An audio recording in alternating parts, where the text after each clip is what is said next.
Hi friends, நம்ம இன்றைக்கி காசினி கீரையை பற்றி பார்க்கலாம். காசினி கீரை நம் தமிழ் மருத்துவத்தில் முக்கியமான ஒரு கீரை. இது கல்லீரல் ஆரோக்கியத்தை பாதுகாக்கிறது.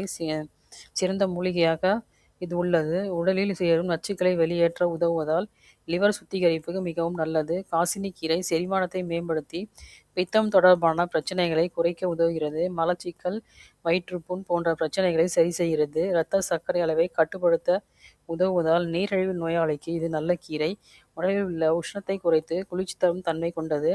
தோல் ஆரோக்கியம் மேம்படுத்துகிறது. முகப்பரு புண்கள் குறைய காசினி கீரை பெரிதும் துணை புரிகிறது. இம்மாதிரியான பல நன்மைகள் கொண்ட காசினி கீரையை வாரம் ஒரு முறை என உணவில் சேர்த்து ஆரோக்கியமாக வாழலாம். இந்த கலோரிஸ் 100 கிராமில் 23 கலோரிஸ் இருக்குது. ப்ரோட்டீன் 1 கிராம் இருக்குது. கார்ப்ஸ் 4 கிராம் இருக்குது. ஃபைபர் 4.4 கிராம் இருக்குது. கால்சியம் 100 மில்லிகிராம் இருக்குது. அயன் 0.8 மில்லிகிராம் இருக்குது. விட்டமின் சி 10 மில்லிகிராம் இருக்குது. விட்டமின் ஏ 2800 இன்டர்நேஷ்னல் யூனிட்ஸ் இருக்குது. நாம் இந்த கீரையை வாரம் ஒரு முறையும் உண்டு ஆரோக்கியமாக வாழ்வோம். தேங்க்யூ.